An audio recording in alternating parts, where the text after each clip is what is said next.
Alors évidemment, c'est symbole. Il y en a eu hier soir. Bonjour Pierre Baudot. Oui, il y en a eu, pas sur le terrain. Donc, vu que la fédération belge, avant le match, avait finalement annoncé qu'elle se pliait aux décisions de la FIFA, et donc Eden Hazard n'a donc pas porté de brassard One Love, la demande de la fédération belge qui voulait éviter des sanctions sportives, même si dans un communiqué, l'Union belge de football s'était prête à payer les amendes. Donc, on est dans un discours un peu chèvre-choutiste qui a finalement frustré tout le monde.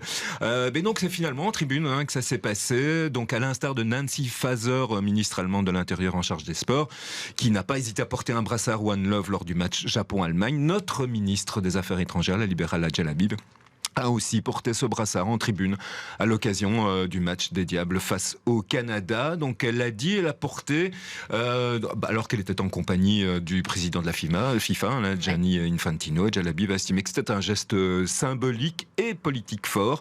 Chacun fera son opinion. Le ministre a donc aussi, pendant son voyage éclair au Qatar, rencontré son homologue qatari, Adja Habib. Dans un communiqué ce jeudi, dit qu'elle a porté le message du gouvernement belge et fait part à son homologue de ses inquiétudes sur les conditions de travail des immigrés au Qatar et sur les droits humains, particulièrement le droit des femmes et des personnes LGBTQIA+.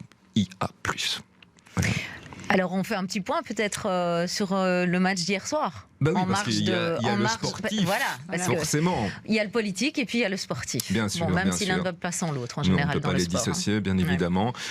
Première victoire dans la douleur, mais une victoire. Et dans une compétition du niveau de la Coupe du Monde, il faut s'en réjouir.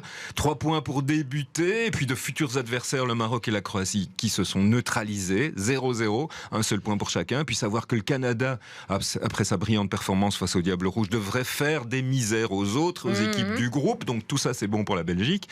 Alors le bilan chiffré est très positif, comme le réalisme des Diables face au but, du 100%, une occasion, un but, et puis une défense qui a tenu bon et qui s'appuie sur un gardien exceptionnel. Superbe Thibaut Courtois. Pénalty arrêté par Thibaut Courtois, et sachez-le, c'est historique car c'est la première fois qu'un gardien de but belge a réussi cet exploit en Coupe du Monde. Donc bravo Thibaut. Encore plus fort. Et on annonce le prochain match des Diables, ce sera dimanche face au Maroc, ce sera à 14h. Et ça va être chaud. Et puis on a vu que les Belges n'avaient pas trop boycotté non plus la Coupe du Monde, parce qu'au niveau des audiences, c'est quand même plus d'1,5 million de Belges qui ont regardé hier soir le match. Donc voilà, on voit que ça rapporte quand même toujours du public. L'effet Coupe du Monde, c'est rien faire contre ça.